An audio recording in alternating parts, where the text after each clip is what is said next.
விடுதலை பயணம் 26ஆம் அதிகாரம். சந்திப்பு கூடாரம். மேலும் திருவுறைவிடத்தை 10 மூடு திரைகளை கொண்டு செய்வாய். அவை முறுக்கேறி நெய்த மெல்லிய நாற்பட்டாலும் நீலம் கருஞ்சிவப்பு சிவப்பு நிற நூலாலும் செய்யப்பட வேண்டும். அவற்றில் கெருபுகளை கலைத்திறனுடன் அமைப்பாய். மூடு திரை ஒன்றின் நீளம் 28 முழம், அகலம் 4 முழம். ஒரு மூடு திரையின் அளவே எல்லா திரைகளுக்குமாம். இவற்றுள் 5 மூடு திரைகளை ஒன்றாகவும் ஏனைய 5 மூடு திரைகளை ஒன்றாகவும் இணைத்துவிட வேண்டும். பின்னர் முதல் தொகுப்பின் கடை ஓரத்தில் நீல வண்ணத்துளி வளையங்களை அமைப்பாய். அவ்வாறே அடுத்த தொகுப்பின் கடை ஓரத்திலும் வளையங்களை அமைப்பாய். முதல் திரை தொகுப்பின் ஓரத்தில் அமைக்க வேண்டிய வளையங்கள் 50, மற்ற திரை தொகுப்பின் ஓரத்தில் அமைக்க வேண்டிய வளையங்கள் 50. வளையங்கள் எதிரெதிரே இருக்க வேண்டும். பொன்னால் கொக்கிகள் 50 செய்து அக்கொக்கிகளால் திரை தொகுப்புகளை ஒன்றாய் இணைத்துவிடு. இவ்வாறு ஒன்றிணைந்து திரையுறைவிடம் அமையும். திரையுறைவிடத்தின் மேலே கூடாரம் அமைப்பதற்கு வெள்ளாட்டு ரோமத்தால் மூடு திரைகள் செய்வாய். 11 மூடு திரைகள் செய்யப்பட வேண்டும். ஒரு மூடு திரையின் நீளம் 30 முழம், அகலம் 4 முழம். 11 மூடு திரைகளுக்கு அளவு ஒன்றே. இவற்றில் 5 மூடு திரைகளை ஒன்றாகவும் 6 மூடு திரைகளை ஒன்றாகவும் இணைத்துவிடு. 6 மூடு திரைகளின் தொகுப்பு கூடாரத்தின் முன்பகுதியில் 2ஆக மடிக்கப்பட்டு கிடக்கட்டும். முதல் திரை தொகுப்பின் ஓரத்தில் 50 வளையங்கள் அமைப்பாய். அவ்வாறே 50 வளையங்களை அடுத்த திரை தொகுப்பின் ஓரத்திலும் அமைப்பாய். வெண்கலத்தால் 50 கொக்கிகள் செய்து கொக்கிகளை காதுகளில் மாட்டிவிடு. இவ்வாறு ஒன்றிணைந்து கூடார மூடுதிரை அமையும். கூடார மூடுதிரையில் எஞ்சியிருக்கும் பாகம் தொங்கிக் கொண்டிருக்கும். திருவுறைவிடத்தின் பின்புறத்தே பாதி திரை தொங்கும். கூடார மூடுதிரையின் பக்கங்களில் மீந்திருக்கும் பகுதி திருவுறைவிடத்தின் ஒரு புறம் 1 முழமும் மறுபுறம் 1 முழமும் தொங்கி மறைக்கும். செந்நிற 18 செம்மறியாட்டுக்கிடாய் தோள்களாலும் வெள்ளாட்டு தோள்களாலும் கூடாரத்திற்கு ஒரு மேல் விரிப்பு செய்வாய். திருவுறைவிடத்திற்கான செங்குத்தான சட்டங்களை சித்தும் மரத்தால் செய்வாய். ஒரு சட்டத்தின் நீளம் 10 முழம், சட்டம் ஒவ்வொன்றின் அகலம் 1.5 முழம். சட்டம் ஒன்றுக்கு 2 கொளுத்துக்கள் வீதம் சட்டத்தோடு சட்டத்தை இணைத்துவிடு. அவ்வாறே திருவுறைவிடத்தின் எல்லா சட்டங்களும் இணைக்கப்பட வேண்டும். திருவுறைவிடத்திற்காக சட்டங்கள் செய்யுங்கள். தெற்கு பக்கம் தென்திசை நோக்கி நிற்க வேண்டியவை 20 சட்டங்கள். ஒரு சட்டத்துக்கு கீழே 2 கொளுத்துகளோடு 2 பாத பொருத்துகள், அடுத்த சட்டத்துக்கு கீழே 2 கொளுத்துகளோடு 2 பாத பொருத்துகள் என்று 20 சட்டங்களுக்கு கீழே 40 வெள்ளி பொருத்துகள் வேண்டும். திருவுறைவிடத்தின் 2ஆவது பக்கமாக வடதிசையில் 20 சட்டங்கள் நிற்கும்.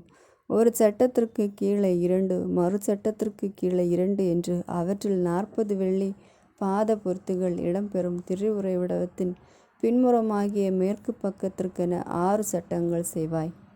அதனுடன் திருவுறைவிடத்தின் மூலைகளுக்காக 2 சட்டங்களும் செய்வாய். அவை ஒவ்வொன்றும் கீழிருந்து மேலே முதல் வளையம் வரைக்கும் இரட்டை கனமாக அமைக்கப்படும். இவ்வாறு 2 மூலைகளும் அமையும். ஒரு சட்டத்தின் அடியில் 2 பாத பொருத்துகள், மறு சட்டத்தின் படியில் 2 பாத பொருத்துகள் என்று 8 சட்டங்களுக்கு 16 வெள்ளி பாத பொருத்துகள் வேண்டும். சித்து மரத்தால் குறுக்கு சட்டங்கள் செய்வாய். திருவுறைவிடத்தின் ஒரு புற சட்டங்கள் மேலே 5, திருவுறைவிடத்தின் மறுபுற சட்டங்கள் மேலே 5, மேற்கே திருவுறைவிடத்தின் பின்புற சட்டங்கள் மேலே 5மாக குறுக்கு சட்டங்கள் பொருத்துவாய். நடுவிலுள்ள குறுக்கு சட்டம் பலைகளுக்கு சரிபாதியில் ஒரு முனையிலிருந்து மறுமுனைக்கு செலுத்தப்பட வேண்டும்.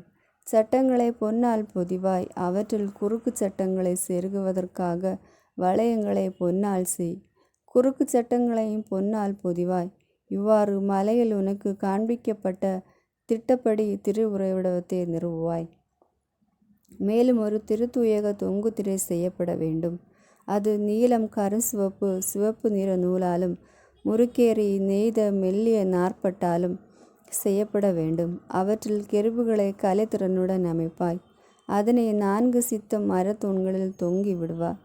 இவை பொன் வளைவாணிகள் கொண்டவை. பசும் பொன்னால் மூடப்பட்டு 4 வெள்ளி பாத பொருத்துகளில் நிற்பவை. கொக்கிகளில் அந்த திரையை தொங்கவிடு. அதற்கு உட்புறமாக உடன்படிக்கை பேழையை வைப்பாய். இவ்வாறு தொங்கு திரை தூயகத்தையும் திரு தூயகத்தையும் பிரிக்கும். திரு தூயகத்தில் உடன்படிக்கை பேழையின் மேல் இரக்கத்தின் இருக்கையை அமைப்பாய். தொங்கு திரைக்கு முன்புறம் ஒரு மேசையும் மேசைக்கு எதிரே திரு உறைவிடத்தின் தென்புறம் விளக்கு தண்டையும் வைப்பாய். மேசையோ வடப்புறம் வைப்பாய். கூடாரத்தில் நுழைவிடத்திற்காக ஒரு தொங்கு திரை செய்வாய். அது நீலம் கருசிவப்பு சிவப்பு நிற நூலாலும் முறுக்கேற்றி நெய்த மெல்லிய நாற்பட்டாலும் பின்னல் வேலை கொண்டதாக செய்யப்பட வேண்டும். இத்திரையை தொங்க விடுவதற்காக 5 சித்த மரத்தூண்களை செய்துவை. இவை பசும் பொன்னால் மூடப்பட்டனவாயும் பசும்பொன் வரை வாணிகள் கொண்டனவாயும் 5 வெண்கல பாத பொருத்திகளில் நிற்பனவாயும் அமையட்டும். 27ஆம் அதிகாரம். பலிபீடம். சித்து மரத்தால் ஒரு பலிபீடம் செய். நீளம் 5 முழம் அகலம் 5 முழமாக பலிபீடம் சதுர வடிவமாயிருக்கட்டும். அதன் உயரமோ 3 முழம். அதன் 4 மூலைகளிலும் கொம்புகள் அமைப்பாய். கொம்புகளும் பலிபீடத்தின் பாகமாகவே விளங்கும். பின் அதை வெண்கலத்தால் மூடு. பின்னர் அதை சார்ந்த சாம்பல் சட்டிகள், அள்ளுக்கருவிகள், பலிகிண்ணங்கள், முள்கரண்டிகள், நெருப்பு தட்டுகள் ஆகிய எல்லா கலன்களையும் வெண்கலத்தில் செய்வாய். அதை சுற்றி வலைப்பின்னலான வெண்கல வேலைப்பாடு செய்து அத்தோடு இணைப்பாய். 4 மூலைகளிலும் 4 வளையங்களை பொருத்துவாய். பலிபீடத்தின் பாதி பகுதியை எட்டும்படி அதன் விளிம்புக்கு கீழே வலைப்பின்னலை பொருத்து. பலிபீடத்தின் தண்டுகளை சித்து மரத்தால் செய்து அவற்றை வெண்கலத்தால் மூடுவாய்.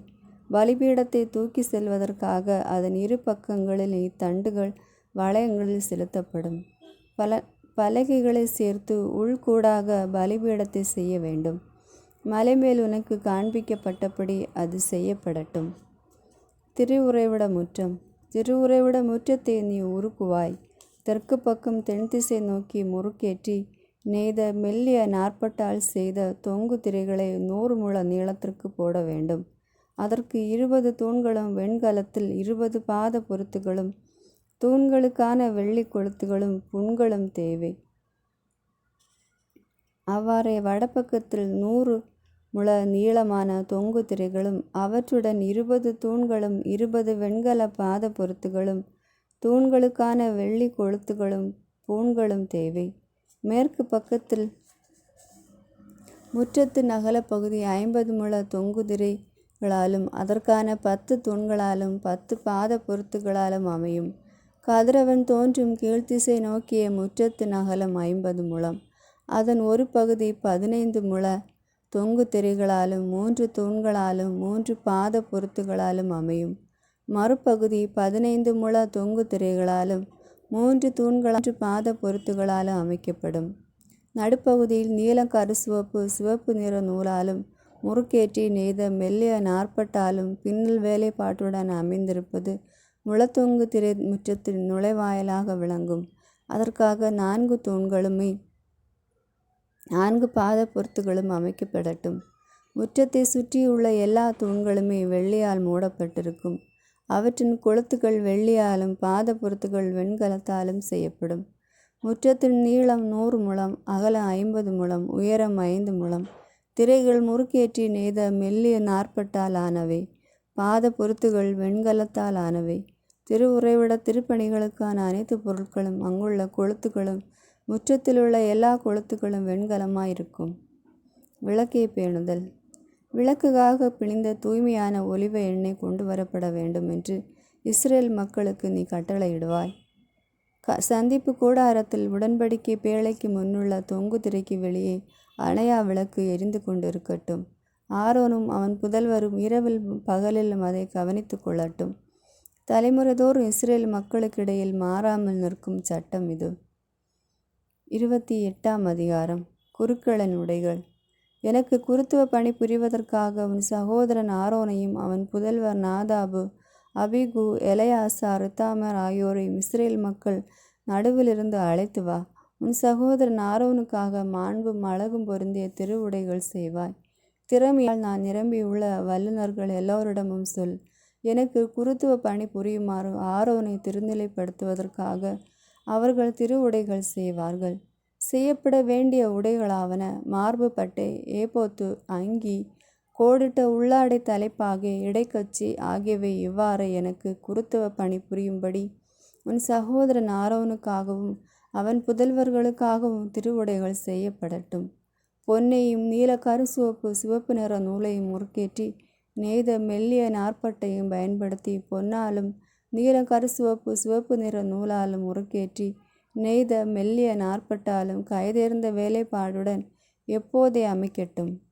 அதற்கு 2 தோள்பட்டைகள் செய்து அதன் 2 பக்கத்து ஓரங்களிலும் அதை இணைத்துவிடு. ஏபோதை இணைக்கும் தோள்பட்டை அதன் ஒரு பகுதியாகவும் அதே போலவே பொன்னாலும் நீல கருசிவப்பு சிவப்பு நிற நூலாலும் முறுக்கேற்றி நெய்த மெல்லிய நாற்பட்டாலும் செய்யப்பெறும். 12 பனிக்கற்கள் 2 எடுத்து அவற்றின் மேல் இஸ்ரேல் புதல்வர்கள் பெயர்களை பொறித்து வைப்பாய். 60 பெயர்களை ஒரு கல்லிலும் ஏனைய 60 பெயர்களை 2ஆம் கல்லிலுமாக அவர்களது பிறப்பு வரிசைப்படி அவற்றில் பொறித்துவிடு. கல்வேலை பாடையும் முத்திரை வெட்ட போன்றும் இஸ்ரேல் புதல்வர்கள் பெயர்கள் 2 கற்களிலும் பொறித்து அவற்றை பொன்னிலை பின்புலத்தில் பதித்து வைப்பாய். இவ்விரு கற்களையும் ஏபோத்தின் தோள்பட்டையில் பொருத்திவிடு. இவை இஸ்ரேல் மக்களின் நினைவு கற்களாகும். ஆரோன் அவர்கள் பெயர்களை தம் 2 தோள்களிலும் ஆண்டவர் திருமுன் நினைவு சின்னமாக தாங்கி நிற்பான். பொன் வேலைப்பாட்டுடன் பதக்கங்கள் செய். பின்னர் பசுபொன்னால் பின்னல் வடிவில் 2 சங்கிலிகள் செய்து சங்கிலிகளை பதக்கங்களில் பொருத்துவாய். மார்பு பட்டை. தீர்ப்பு கூறும் மார்பு பட்டை எப்போது போலவே கலை வேலைப்பாட்டுடன் அமைய வேண்டும். அதை பொன்னாலும் நீல கருசிவப்பு சிவப்பு நிற நூலாலும் முறுக்கேற்றி நெய்த மெல்லிய நாற்பட்டாலும் செய்வாய். அது 2ஆக மடிந்ததாயும் நீளம் 1 சாண் அகலம் 1 சாண் என்று சதுர வடிவமானதாய் இருக்க வேண்டும். அதை நிரப்புமாறு அதன் மேல் கற்களை 4 வரிசையாக பதிப்பாய். முதல் வரிசையில் பதுமரமாகும் புட்மராகம் மரகதம், 2ஆம் வரிசையில் மாணிக்கம் நீலமணி வைரம், 3ஆம் வரிசையில் கெம்பு வைடூரியம் செவ்வந்தி கல், 4ஆம் வரிசையில் படிகப்பச்சை கோமோதகம் கடல் வண்ணக்கல். இவையாவும் பொன்னுளை பின்புலத்தில் பதிக்கப்படட்டும். இந்த கற்கள் இஸ்ரேல் புதல்வர் பெயர்களுக்கு ஏற்ப 12 பெயர்களை கொண்டிருக்கட்டும். அவை ஒவ்வொன்றிலும் 1 பெயர் வீதம் 12 குலங்களுக்காக 12 பெயர்களும் பொறிக்கப்பட்டு முத்திரை போல் விளங்கும். மார்பு பட்டை மேல் பொருத்த பின்னல் வேலைப்பாட்டுடன் அமைந்த சங்கிலிகளை பசும்பொன்னால் செய்ய வேண்டும். மார்பு பட்டைக்காக 2 பொன் வளையங்களை செய்து அந்த 2 வளையங்களையும் மார்பு பட்டையின் 2 மூலைகளிலும் பொருத்துவாய். 2 பொன் சங்கிலிகளையும் மார்பு பட்டையின் மூலைகளிலும் 2 வளையங்களிலும் மாட்டிவிடு. சங்கிலிகளின் மற்ற 2 முனைகளையும் 2 பதக்கங்களில் மாட்டுவாய். இவற்றை ஏபோத்தின் தோள்பட்டையோடு முன்புறமாய் பொருத்துவாய். 2 பொன் வளையங்கள் செய்து அவற்றை மார்பு பட்டையின் 2 விளிம்புகளில் உட்புற ஓரங்களில் ஏபோத்தை அடுத்த இணைப்பாய். மேலும் 2 பொன் வளையங்கள் செய்து அவற்றை ஏபோத்தின் 2 தோள்பட்டைகளின் முன்பக்கம் கீழ்ப்பகுதியில் அது இணையும் இடத்தில் ஏபோத்தின் பின்னலழகு கச்சைக்கு மேலே கோர்த்துவிடு. பின்னர் மார்பு பட்டையின் வளையங்களை ஏபோத்தின் வளையங்களோடு நீல நாடாவால் இணைத்து கட்டு. இவ்வாறு மார்பு பட்டை ஏபோத்தின் பின்னலழகு கச்சையிலிருந்து அகலாமலும் ஏபோத்தின் மேல் படிந்து நிற்கும் ஆரோன் திருத்தலத்திற்குள் செல்கையில் தீர்ப்பு கூறும் மார்பு பட்டையின் மேலுள்ள இஸ்ரேல் புதல்வர் பெயர்களை தம் நெஞ்சின் மேல் தாங்கி நிற்பான். அவை ஆண்டவர் திருமுன் நீங்காத நினைவு சின்னமாக திகழும். தீர்ப்பு கூறும் மார்பு பட்டையில் உரிமையும் தும்மிளையும் இட்டு வைப்பாய். ஆரோன் ஆண்டவர் திருமுன் செல்கையில் அவையும் அவன் நெஞ்சின் மேல் கிடக்கும். இவ்வாறு ஆரோன் ஆண்டவர் திருமுன் செல்லும் போதெல்லாம் இஸ்ரேல் மக்களுக்கான தீர்ப்பை தம் நெஞ்சின் மேல் தாங்கி நிற்பான். குருக்களின் பிற உடைகள். ஏபோத்தின் அங்கி முழுவதும் நீல நிறத்தில் செய்வாய். அதில் தலை நுழைய 1 திறப்பும் அதனை சுற்றி மேலாடைகளின் திறப்பில் அமைவது போன்று நெசவு வேலைப்பாடுள்ள 1 கரையும் அமைந்திருக்கட்டும். ஆக அது கிழியாதிருக்கட்டும். அதன் விளிம்பெங்கும் நீல கருசிவப்பு சிவப்பு நிற நூலாலும் முறுக்கேற்றி நெய்த மெல்லிய நாற்பட்டாலும் மாதுளை தொங்கலும் சுற்றிலும் அதனிடையே பொன்மணிகளும் பொருத்துவாய். 1 பொன்மணி 1 மாதுளை தொங்கல், பின்னும் 1 பொன்மணி 1 மாதுளை தொங்கல் என்று அங்கியின் விளிம்பெங்கும் அமைத்திடு. திருப்பணி புரிகையில் ஆரோன் இதனை அணிந்திருக்க வேண்டும்.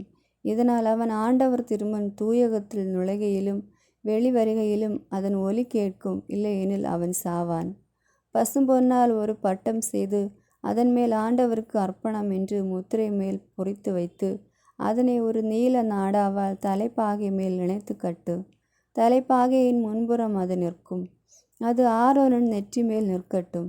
இஸ்ரேல் மக்களை புனிதமாக்கும் திருப்பொருட்கள், அவர்கள் அளிக்கும் புனித படையல்கள் ஆகியவற்றிலுள்ள குறைபாடுகளை ஆரோன் சுமந்து கொள்ளவும், இதனால் யாவும் ஆண்டவர் திருமுன் ஏற்க பெறவும் அது எப்போதும் அவன் நெற்றி மேல் நிற்கட்டும். மேலும் மெல்லிய நாற்பட்டால் உள்ளங்கி செய்ய வேண்டும். தலைப்பாகையும் மெல்லிய நாற்பட்டால் நெய்வாய். பின்னல் வேலைப்பாட்டுடன் ஓர் இடைக்கச்சியையும் செய்வாய். ஆரோனின் புதல்வர்களுக்கு தேவையான அங்கிகளும் இடைக்கச்சிகளும் தலைப்பாகைகளும் மாண்பும் அழகும் பொருந்தியவனாய் செய்யப்படட்டும். இவற்றால் உன் சகோதரன் ஆரோனையும் அவன் புதல்வர்களை நீ உடுத்துவாய்.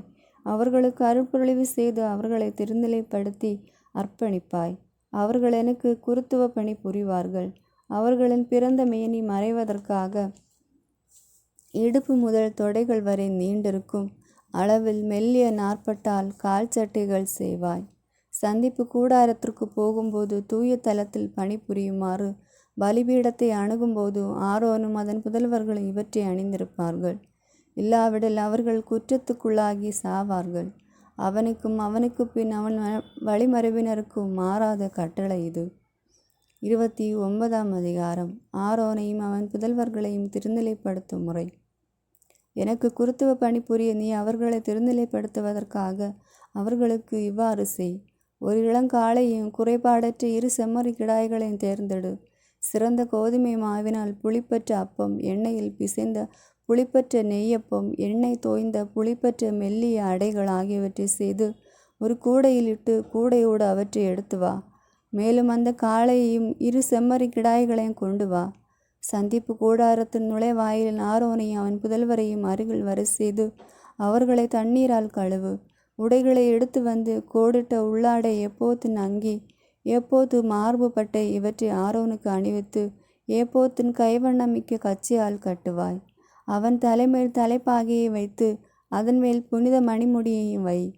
திருப்பொழிவு எண்ணெயை எடுத்து வந்து அவன் தலைமேல் ஊற்றி அவனுக்கு அருள் பொழிவு செய். அவன் புதல்வரையும் கூட்டி வந்து அவர்களுக்கும் ஆடைகள் அணிவிப்பாய். ஆரோனுக்கு அவன் புதல்வருக்கு இடைக்கச்சிகள் கட்டி அவர்களுக்கு தலைப்பாகைகள் அணிவி. குருத்துவ பணி என்று முதல் நியமமாக அவர்களோடு இருக்கும். இவ்வாறாக ஆரோனையும் அவன் புதல்வரையும் திருநிலைப்படுத்துவாய். பின்னர் சந்திப்பு கூடாரத்தின் முன் காளையை கொண்டு வருவாய். ஆரோனும் அவன் புதல்வரும் தங்க கைகளை காளையின் தலைமையில் வைத்த பின் அக்காளையை சந்திப்பு கூடார வாயிலில் ஆண்டவர் திருமுன் அடிப்பாய். காளையின் இரத்தத்தை எடுத்து பலிபீடத்தின் கொம்புகளில் உன் விரலால் பூசிய பின் மீதி இரத்தம் முழுவதையும் பலிபீடத்தின் அடித்தளத்தில் ஊற்றிவிடு.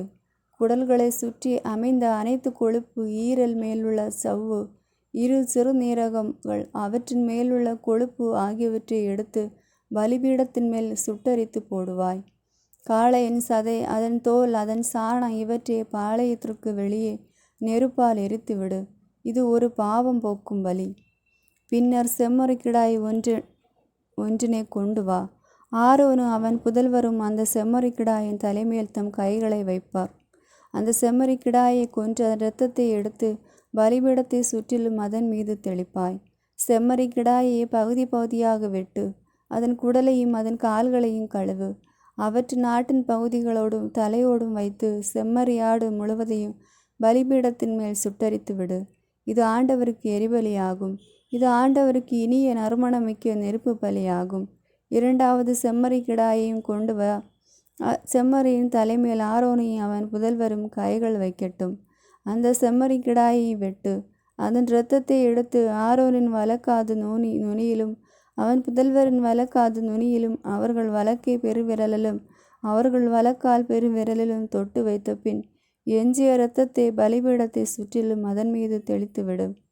பலிபீடத்தின் மீதுள்ள இரத்தத்திலும் திருப்பொழிவு எண்ணெயிலும் சிறிது எடுத்து அவற்றை ஆரோன், அவன் உடைகள், அவன் புதல்வர்கள் அவர்களின் உடைகள் மீது தெளிப்பாய்.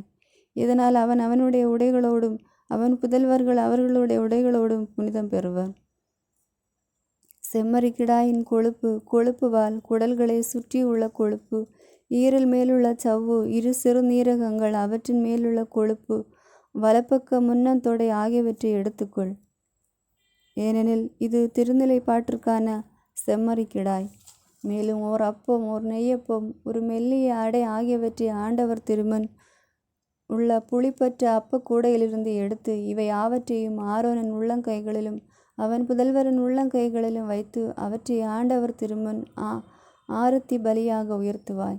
பின் அவற்றை அவர்கள் கையிலிருந்து எடுத்து எரிபலியோடு சேர்த்து ஆண்டவருக்கு இனிய நறுமணமாக பலிபீடத்தின் மேல் எரித்துவிடு. இது ஆண்டவருக்கு நெருப்பு பலி. ஆரோரின் திருநிலைப்பாட்டிற்கான செம்மறியின் மார்பு கண்டத்தை எடுத்து அதனை ஆரத்தி பலியாய் ஆண்டவர் திருமுன் உயர்த்துவாய். அது உனக்குரிய பங்காக அமையும். ஆரோனுடையவும் அவன் புதல்வருடையவும் திருநிலைப்பாட்டிற்கான செம்மறிக்கிடாயிலிருந்து எடுக்கப்பட்டு ஆரத்தி பலியாக்கப்பட்ட மார்பு கண்டத்தையும் ஆரத்தியாக உயர்த்தி குருக்களுக்காக ஒதுக்கப்பட்ட பங்கான சந்தையை நீ புனிதப்படுத்து.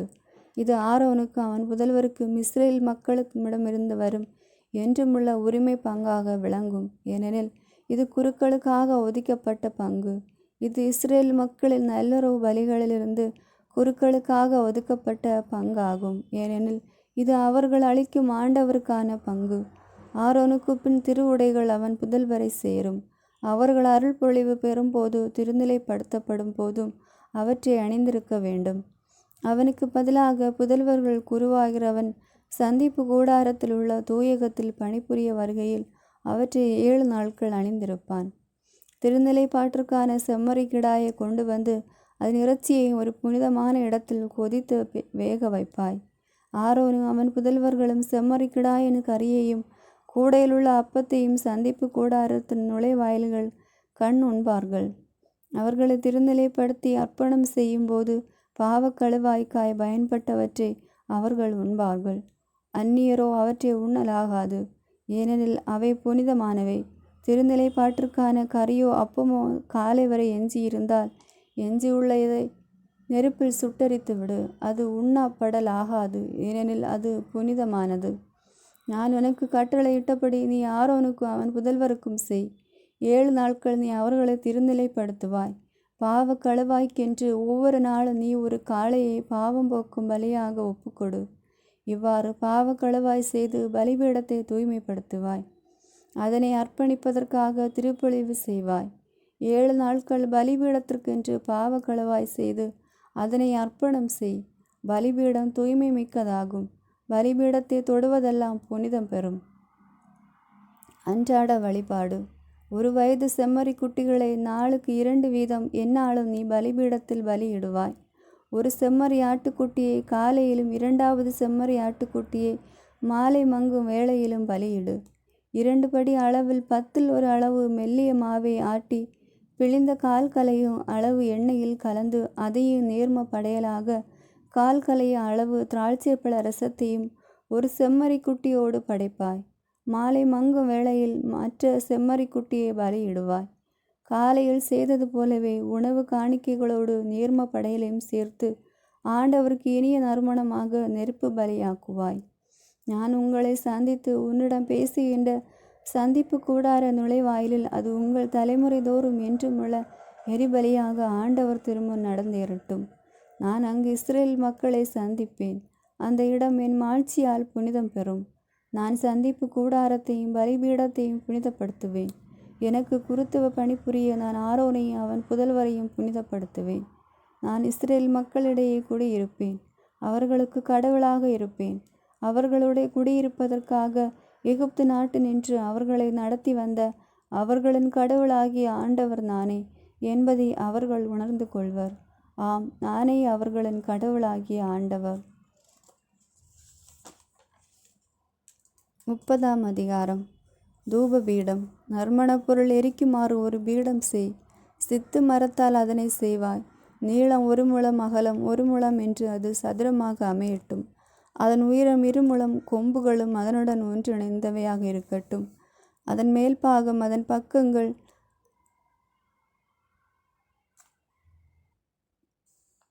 அதன் கொம்புகள் ஆகியவற்றை பசும்பொன்னால் வேய்ந்து சுற்றிலும் தங்க தோரணம் பொருத்து அந்த தோரணத்திற்கு கீழே 2 மூலைகளில் 2 பொன் வளையங்கள் வீதம் 2 பக்கங்களிலும் பொருத்து அதை தூக்கி செல்வதற்கான தண்டுகளுக்கு அவை பிடிப்பாக விளங்கும். சித்தும் மரத்தால் அத்தண்டுகளை செய்து அவற்றையும் பொன்னால் வேந்திடு. உடன்படிக்கை பேழைக்கு முன்னால் திருத்தூயக திரையின் முன்னிலையிலும் தூப பீடத்தை வைப்பாய். உடன்படிக்கை பேழை மேலுள்ள இரக்கத்தின் இருக்கையில் நான் உன்னை சந்திப்பேன். காலைதோறும் ஆரோன் அதன் மேல் நறுமணப் பொருள் எரிப்பானாக. விளக்குகளை ஆயத்தப்படுத்தும் போது அவன் நறுமணப் பொருள் எரிப்பானாக.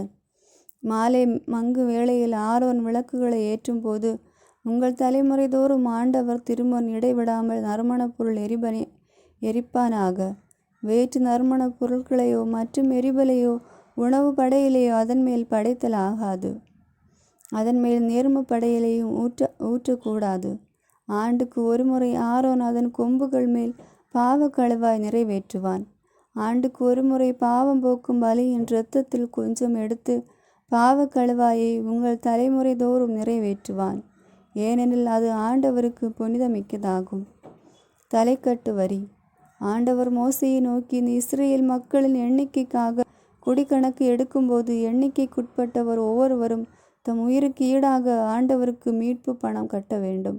இல்லையெனில் அவர்கள் கணக்கிடப்படுகையில் அவர்களுக்கிடையே கொள்ளை நோய் வந்துவிடும். எண்ணிக்கைக்குட்படும் யாவரும் திருத்தல செக்கலில் அரை செக்கோல் வீதம் கட்ட வேண்டும். ஒரு செக்கேல் என்பது 20 கேரா என்க. அந்த அரை செக்கோல் ஆண்டவருக்குரிய காணிக்கையாகும். எண்ணிக்கைக்குட்படும் அனைவரும், அதாவது 20 வயதும் அதற்கு மேற்பட்டவர்களுமான ஆண்கள் யாவரும் ஆண்டவருக்குரிய காணிக்கையை அளிப்பார்கள். உங்கள் உயிர்களுக்கு பாவ கழுவாயாக ஆண்டவருக்குரிய காணிக்கை செலுத்தும் போது பணக்காரன் அரை செக்கோலுக்கு அதிகமாகவோ ஏழை அதற்கு குறைவாகவோ கொடுக்க வேண்டும். இஸ்ரேல் மக்களிடமிருந்து பாவ கழுவாய் பணத்தை வசூலித்து அதை சந்திப்பு கூடார திருப்பணிக்கென்று கொடுத்துவிடு. உங்கள் உயிர்களுக்காக பாவ கழுவாய் செய்ய இஸ்ரேல் மக்களுக்கு இது ஆண்டவர் திருமுன் நினைவு சின்னமாய் இருக்கட்டும் என்றார். வெண்கல நீர் தொட்டி. பின்னும் ஆண்டவர் மோசையிடம், கழுவுவதற்காக ஒரு வெண்கல நீர் தொட்டியை அதற்கான வெண்கல ஆதாரத்தோடு செய்.